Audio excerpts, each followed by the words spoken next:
अरे यार आज दिन किधर से उगा भाई? एसीपी प्रद्युम्न और सालुके को सॉरी। यार गलती हो गई थी इसलिए सॉरी कह दिया, उसमें क्या हुआ? गलती? कैसी गलती?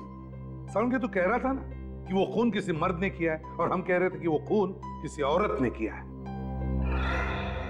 तो सही था सालुके। सही था ना? सही था ना? अरे सही कैसे नहीं होऊंगा बॉस? मेरा अंदाजा कभी गलत नहीं होता, बरसों का एक्सपीरियंस है आफ्टर ऑल। ओए, आधा सही था तू, आधा। आधा सही मतलब? सालुके, वो जो औरत है ना जिसने खून किया है, वो एक स्प्लिट पर्सनालिटी डिसऑर्डर की मरीज है।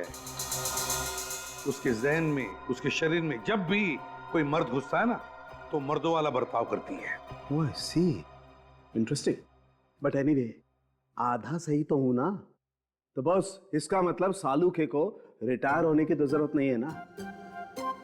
क्या करूं, छुटकारा भी नहीं, पाला जो पड़ गया तेरे से। अरे यार यही तो गलत है तुम्हारा। कब बॉस बन जाते हो, कब दोस्त रहते हो, पता ही नहीं चलता। एनीवे, आज सालुके लड़ाई के मूड में बिल्कुल नहीं है। भाई आज आप लोगों का मनोरंजन नहीं हो सकता है। अरे सर, ऐसी बात क्यों कर रहे हैं आप? सच कह रहे हैं सर, आप लोग जब झगड़ते हैं ना तब मनोरंजन नहीं, हमें टेंशन हो जाती है। टेंशन होती। सालुके साहब, हाँ ये देखिए। एक मिनट बस। क्या? ये फोटो। ओह, गुड जॉब तारिका। तुम एक काम करो, बाकी के फोटोज भी साफ करो। सर, बॉस, बॉस मैं तुम्हें कुछ दिखाना चाहता हूँ। पंकज लाइट ऑफ करो जरा।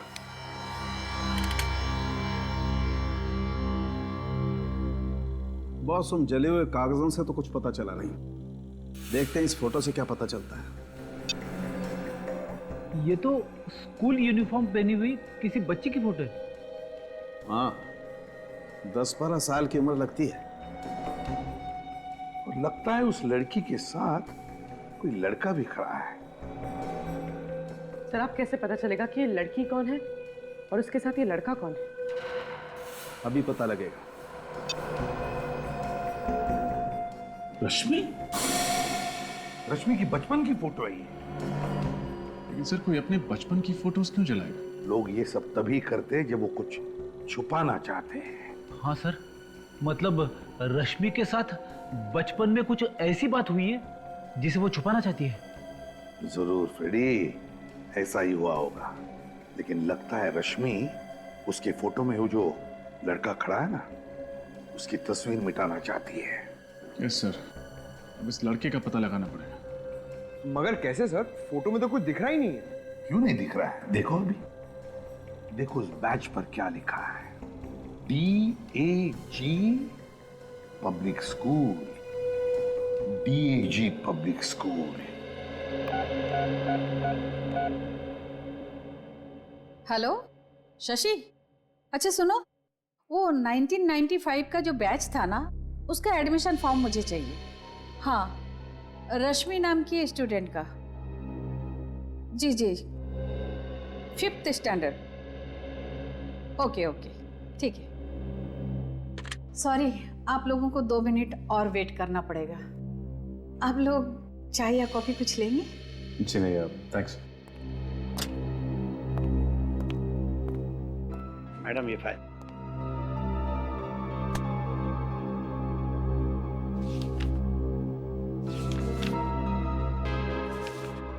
ये रही फाइल, इसमें रश्मि की सारी डिटेल्स है।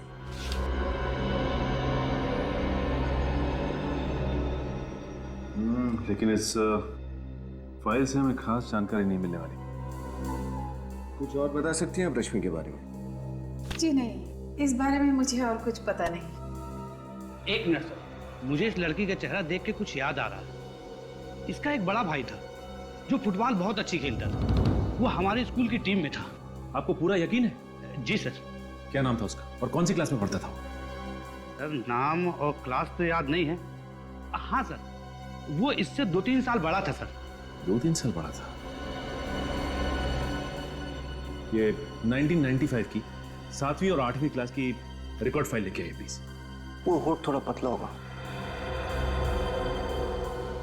सर ये रश्मि कहीं भेस बदल के तो नहीं गई थी गारमेंट शॉप में? इसी वजह से शॉपकीपर उसे पहचान नहीं पा रहा है। हो सकता है अभिजीत, बिल्कुल हो सकता है। हाँ पंकज। जी सर। ये नीता, निकिता और शिखा तीनों को बुलाया ब्यूरो में? जी सर, श्रेया उन्हें लेके आती होगी। गुड। स्केच रेडी है सर।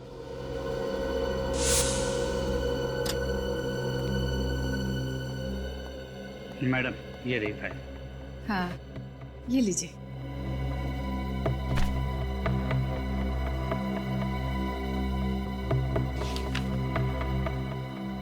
निखिल, रश्मि के घर से जो फोटोग्राफ्स मिली थी बोला ना?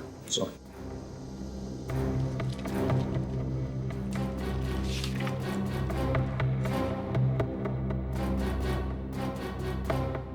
माय गॉड, ये देखो, रश्मि का भाई कोई और नहीं बल्कि अर्नव है। मतलब ये प्लानिंग इन दोनों भाई बहन ने मिलकर की थी। यही थी वो और? हाँ सर, हमारे स्टोर में यही औरत आई थी।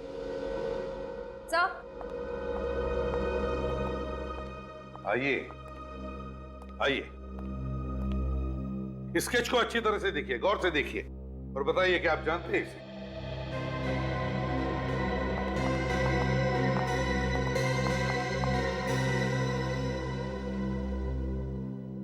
नहीं सर।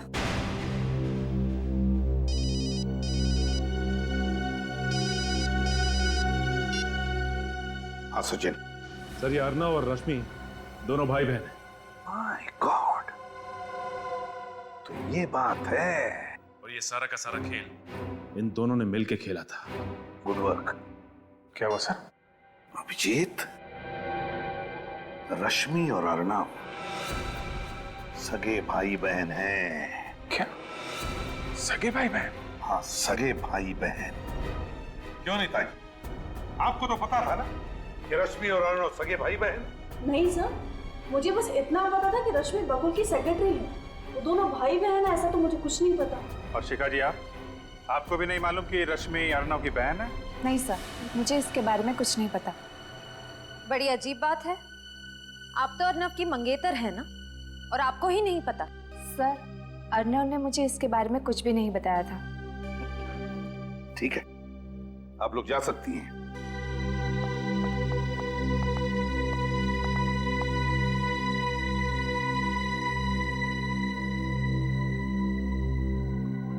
अभिजीत,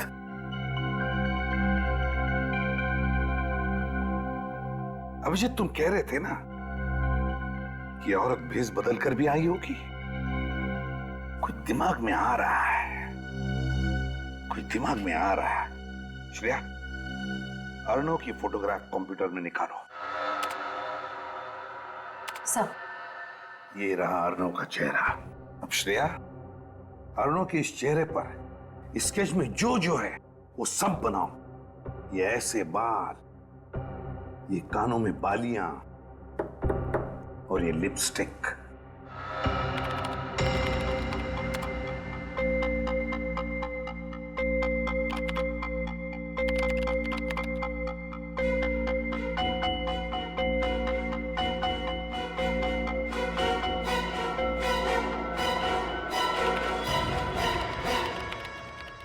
ये लो अभिजीत, अर्नव। इसका मतलब रश्मि को नहीं, इस अर्नव को स्प्लिट पर्सनालिटी डिसऑर्डर है सर। हाँ अभिजीत, और हम तो समझ रहे थे कि रश्मि ही खूनी है। याद है वो कपड़े का टुकड़ा जो हमें बकुल के फार्म हाउस से मिला था?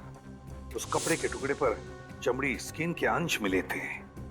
वो चमड़ी जरूर इस अर्नव की ही है। सर इसका मतलब कि अर्नव ने लड़की के कपड़े पहने और बकुल का मर्डर कर दिया? एग्जैक्टली। और सर इस रोग की वजह से उसे पता भी नहीं होगा कि औरत बनकर वो कितने भयानक जुर्म कर रहा है। और ऐसे मरीज को खुलेआम घूमने देना मतलब खतरों से खेलना है। अभिजीत, इस अर्नव के दोनों रूप पूरे शहर में फैला दो, पूरे शहर में। देखते हैं बचकर जाएगा कहाँ। सर अर्नव तो अपने घर पर मिला नहीं, अब कहाँ ढूंढे उसे? हाँ सर, और उसकी गाड़ी भी उसके बंगलों पर नहीं थी। बच के जाएगा कहाँ? मैंने शहर के सारे चेक पोस्ट और टोल नाके पे खबर कर दी है, सारे पुलिस स्टेशन को भी इन्फॉर्म कर दिया है। इस अर्नव के दोनों रूप के फोटो और रश्मि के फोटोग्राफ्स भी दे दिए हैं। कोई ना कोई कहीं ना कहीं तो जरूर इन दोनों को देखेगा। सर हो सकता है वो शहर से बाहर निकल गए हों। नहीं श्रेया, टोल नाको वालों से पता चला है कि अभी तक अर्नव मुंबई से बाहर नहीं गया। सर ये भी तो हो सकता है कि उसने अपनी गाड़ी कहीं बीच रास्ते में खड़ी कर दी हो और पैदल या किसी और रास्ते से शहर से बाहर निकल गया हो सकता है। सर अर्नव के आसपास के सभी लोगों को उससे बहुत खतरा है। उसकी बीमारी की वजह से वो किसी भी वक्त कुछ भी कर सकता है। हेलो, इंस्पेक्टर दया बोल रहा हूँ। क्या? कहाँ पे? ठीक है, उस पर नजर रखो, हम लोग बस पहुंच ही रहे हैं वहां पे।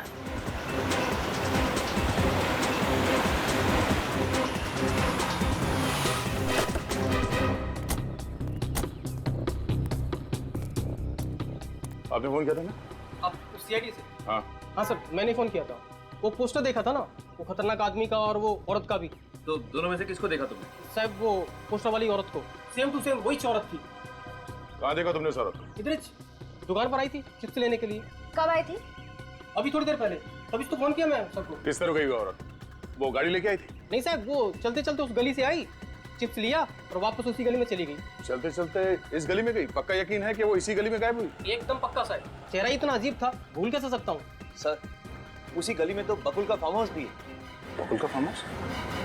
ओह नो, लेट्स गो।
तुम खाओगी? खाओ ना। मैं भी कितनी पगली हूँ, तुम्हारे मुंह पे तो पट्टी बंधी हुई है, तुम खा कैसे सकती हो, है ना? कोई बात नहीं, इसे मैं ही खा लेती हूँ। हाँ?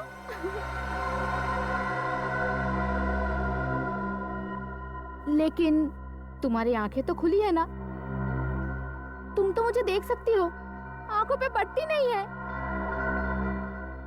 तो तुम मुझे खाता हुआ देखो।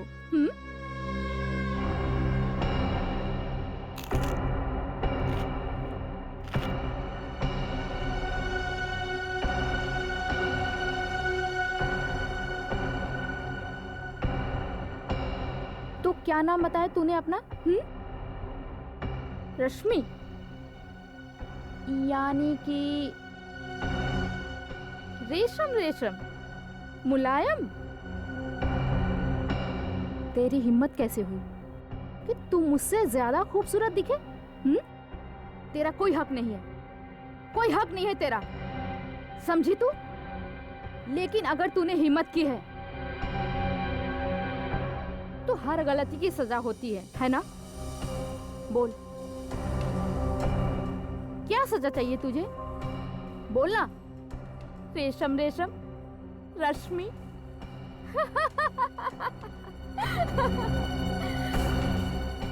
क्या हुआ? दर्द हो रहा है? लेकिन सजा मिलने से पहले मैं तुझे अपना सुंदर नृत्य दिखाना चाहती हूँ। हो जाए?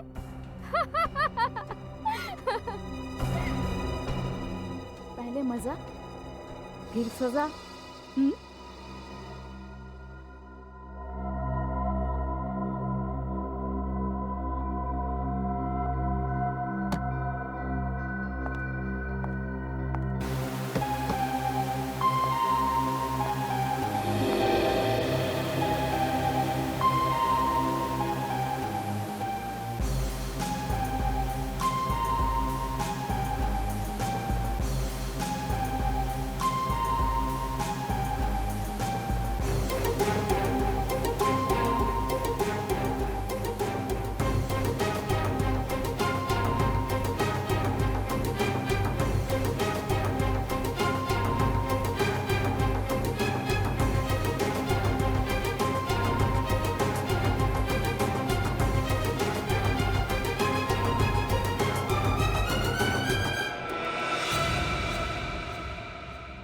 बहुत तरस आता है मुझे तेरे पर, बहुत तरस। पर मैंने अपने आप को समझा लिया है कि दया माया छोड़ दूं और तुझे मारकर दया से मुक्त हो जाऊंगी और तू अपने इस जीवन से मुक्त हो जाएगी।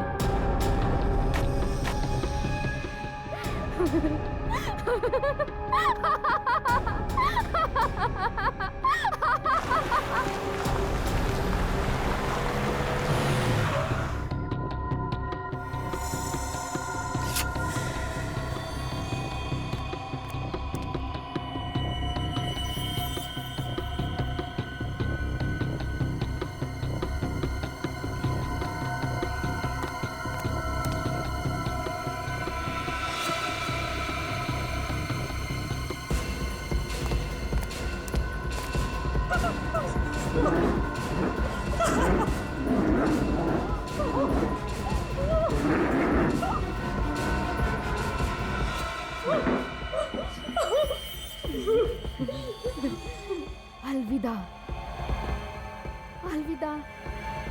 मगर मुझे तेरी बहुत याद आएगी रश्मि।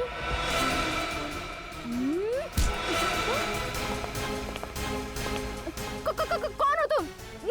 भला कोई किसी औरत को इस तरह पकड़ता है क्या? तुम्हारे घर में माँ बहन नहीं है क्या? छोड़ो, छोड़ो मुझे। सब है। तो फिर छोड़ो ना। ओ भाई साहब, बोलो ना इन्हें, कितना बदतमीज है। छोड़ो। चलो शांत हो जाओ। बदतमीज? बैठ, शांत हो जाओ। अब मैं आ गया हूं ना, तुम्हें कोई कुछ नहीं कहेगा, समझे? हाँ समझी। बीमार रही है, इस वक्त ही अपने आप को एक औरत समझ रहा है। फोन किया है मगर जुर्म का एहसास नहीं से। अजीब बीमारी है सर, ऐसा लगता है जैसे एक ही शरीर में दो लोग हैं। हाँ, जब ये लड़की बन जाता है तो उसे याद नहीं रहता कि जब ये अर्नव था किसने क्या किया था, और जब अर्नव बन जाता है तो लड़की के रूप में क्या किया वो भूल जाता है। रश्मि, तुमने हमसे ये बात क्यों छुपाई कि अर्नव तुम्हारा भाई है? सर मैं डर गई थी, मुझे लगा कि अगर मैंने आपको भैया की बीमारी के बारे में बता दी तो आप इन्हें मुझसे अलग कर देंगे, जेल में डाल देंगे, फांसी दे देंगे। भला इसमें भैया की क्या गलती है कि सब कुछ तो इनकी बीमारी की वजह से हुआ है। तो वैसे सोच भी कैसे सकती हो? तुम्हें पता नहीं था कि ये एक मानसिक रोगी और ऐसे पेशेंट्स को फांसी नहीं होती? और अगर आपने ये बात हमें पहले बता दी होती तो अर्नव का आज इलाज चल रहा होता किसी अच्छे साइकियाट्रिस्ट के पास, और आपकी ये हालत नहीं होती। सर मैंने भैया का इलाज करने की बहुत कोशिश की, मगर ये मानने को तैयार ही नहीं कि ये बीमार है। ये बात तुम्हें समझना चाहिए रश्मि। एक स्प्लिट पर्सनालिटी डिसऑर्डर का पेशेंट तो यही कहेगा ना, उसे तो कुछ याद ही नहीं रहता। सर इसी डर की वजह से मैं भैया से अलग रहने लगी। भैया कुछ भी कर सकते हैं। अभी आपने देखा ना, अगर आप लोग वक्त पर नहीं आते तो ये तो मुझे मार ही डालते। मुझे नहीं पता था सर कि मेरे जाने के बाद भैया की हालत इतनी बिगड़ जाएगी। तुम चिंता मत करो, किसी अच्छे साइकियाट्रिस्ट को दिखा के अर्नव का इलाज करवाएंगे। अर्नव बीमार है, बुरा नहीं, ठीक हो जाएगा। सूरज, एम्बुलेंस बुलाओ।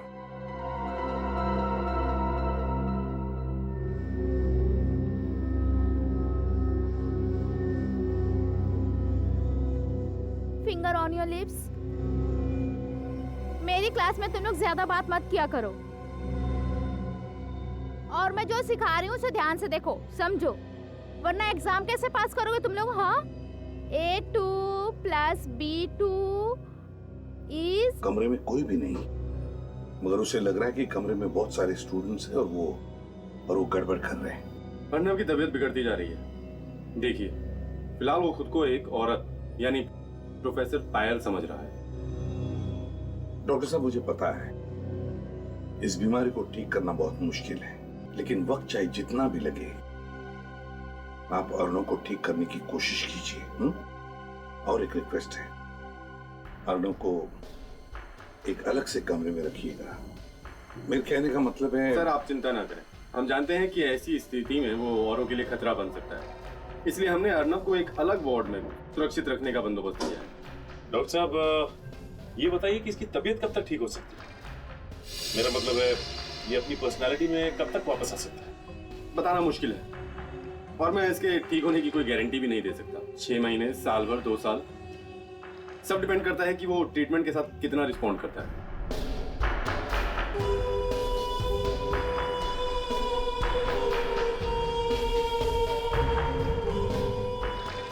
ठीक है डॉक्टर साहब, अब हम चलते हैं।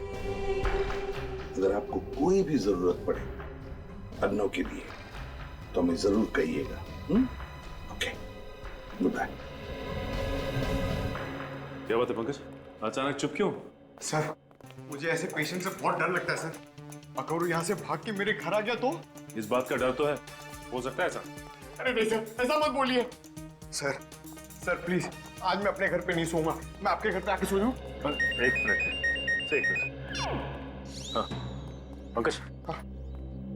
ओके। क्या पंकज, एक सिंपल सा कैच नहीं पकड़ पाए तुम? अरे सर को बताना तो चाहिए था, मेरा ध्यान नहीं था।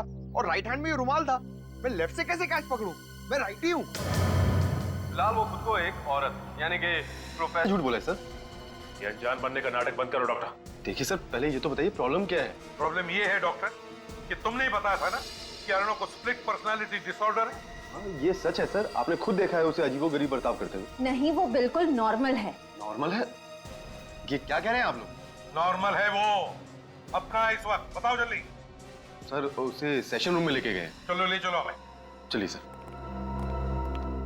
अगर तुम प्रोफेसर की बात नहीं मानोगे ना तो प्रोफेसर तुम्हें पनिशमेंट देंगी, समझे?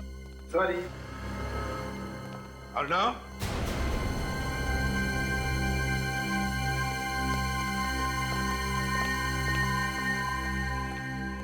आजकल के बच्चे, बाप रे बाप। नमस्ते टीचर जी।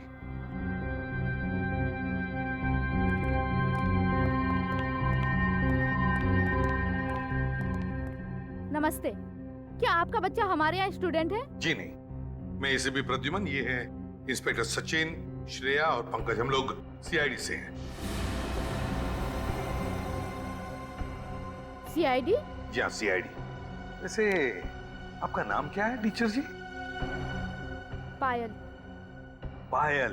पायल, पायल, तुम्हें पता है हम यहाँ किस लिए आए? हाँ, मुझे पता है आप लोग यहाँ क्यों आए हैं। तब तो तुम ये भी जानती होगी कि तुमने क्या क्या किया है। हाँ, मैंने ही बकुल को मारा है, मैंने उसका खून किया है। सब याद है। लेकिन सर एक बात समझ में नहीं आ रही कि अगर खून इन्होंने किया है तो बकुल के खून का इल्जाम अर्नव ने अपने सर पे क्यों ले लिया? हाँ, क्यों किया अर्नव ने ऐसा? अर्नव? ये अर्नव कौन है? मैं अर्नव को नहीं जानती हूँ। ये सब छोड़िए पायल जी, ये बताइए कि बकुल का खून कैसे किया आपने?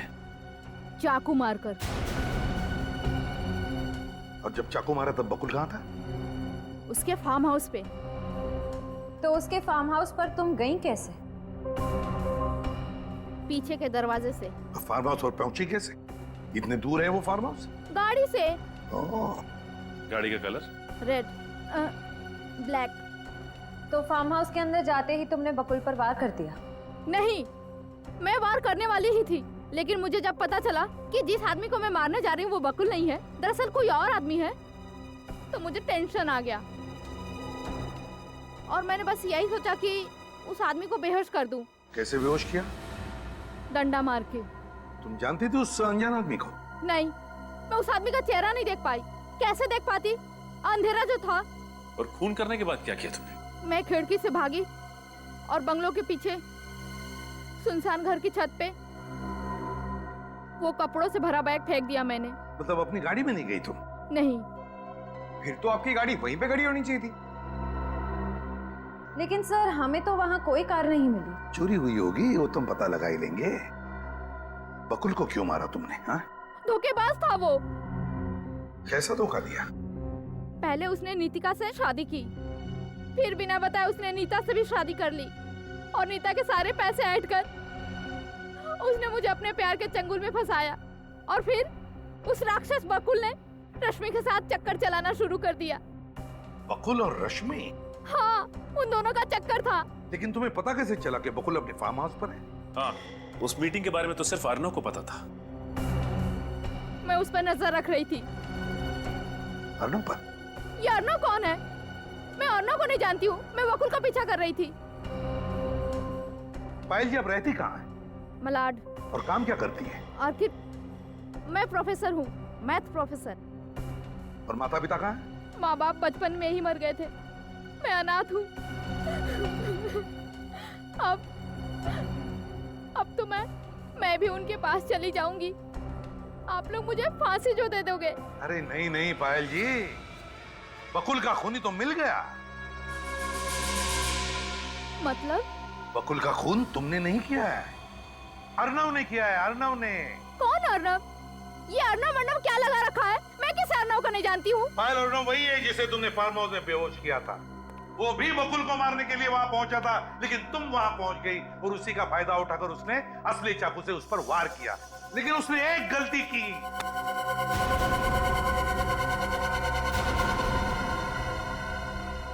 एक गलती की। कैसी गलती? वही गलती जो अभी तुमने की। पायल उल्टे हाथ का इस्तेमाल करती है, लेफ्टी है वो। और अर्नव राइट हैंडेड है, राइट हैंडेड, दाहिने हाथ का इस्तेमाल करता है वो। और इस वक्त तुम पायल। रुक जाओ, रुक जाओ। रुक जाओ।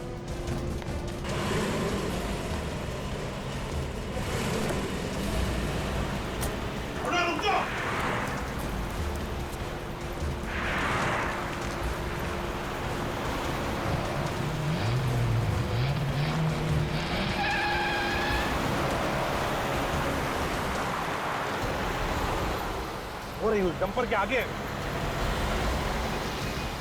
निकलना नहीं चाहिए हमारे हाथों से सचिन। नहीं बचेगा सर।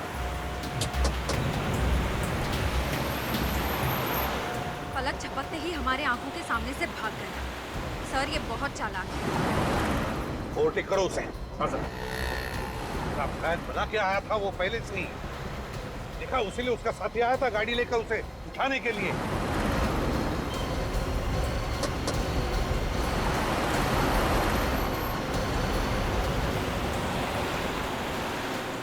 सीआईडी की गाड़ी पास में आ गई है। फटाफट भगाओ। अरे ये लोग ये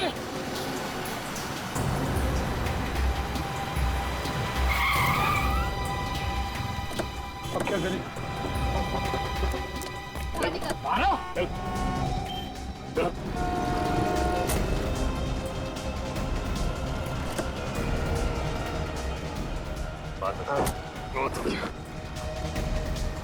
सर, रश्मि। रश्मि जी, हमें तो पहले से ही शक था कि अर्नव का साथ तुम दे रही थी। और तू? बहुत कर ली तूने एक्टिंग, अब अपनी एक्टिंग हमें दिखा। अर्नव, अपने स्प्लिट पर्सनालिटी डिसऑर्डर की एक्टिंग से तुमने साइकियाट्रिस्ट को भी फंसा दिया। वाह, कहां से सीखी तुमने ये एक्टिंग? कितनी भी एक्टिंग कर लो, लेकिन तुम भूल गए कि हर नाटक पे पर्दा गिरता ही गिरता है। तो फिर बताओ, कहां से शुरू करोगे अपनी कहानी? हाँ, ये सच है कि मैंने स्प्लिट पर्सनालिटी डिसऑर्डर के पेशेंट होने का नाटक किया और बकुल का खून किया। लेकिन बकुल का खून क्यों किया? वो तो तुम्हारा अच्छा दोस्त था ना? नहीं, अच्छा दोस्त नहीं था वो मेरा, बल्कि वो अच्छा इंसान नहीं था, हैवान था वो, हैवान। क्यों? ऐसा क्या किया था बकुल ने? उसने मेरी बहन की जिंदगी बर्बाद कर दी। रश्मि की जिंदगी बर्बाद कर दी? कैसे? बहरूपिया था वो, मक्कार था वो, धोखेबाज था, भोली भाली लड़कियों को अपने जाल में फंसाता था, शादी करता था मुझसे उनकी प्रॉपर्टी के लिए। पहले से 2 शादी कर चुका था वो और मेरी बहन की जिंदगी बर्बाद करना चाहता था फिर से। ये सच है सर, बकुल से मुझे प्यार था, लेकिन मैं उसकी शादीशुदा जिंदगी से बिल्कुल अनजान हूँ। उसने पहला फुसला कर मेरी सारी प्रॉपर्टी अपने नाम पर करवा दी और मैंने उसे मना तक नहीं किया, ये सोचकर कि वो तो मुझसे शादी करने ही वाला था। फिर एक दिन मुझे सच पता चला कि वो तो पहले से ही शादीशुदा है और उसकी एक नहीं बल्कि 2 पत्नियां, नितिका और दूसरी नीता। मैं उससे मिला, उसे समझाने की कोशिश की मैंने उसे कहा कि अगर तू मेरी बहन से प्यार करता है तो अपनी बीवी को तलाक दे दे और रश्मि से शादी कर ले। लेकिन उसने ऐसा नहीं किया। हाँ। फिर हम दोनों ने मिलकर उस राक्षस को खत्म करने का प्लान बनाया। अर्नव ने बकुल को झगड़ा खत्म करने के बहाने फार्म हाउस पर बुलाया और उसका कत्ल कर दिया। बदले की आग में तुमने ना सिर्फ बकुल का बल्कि उस नौकर का भी कत्ल कर दिया।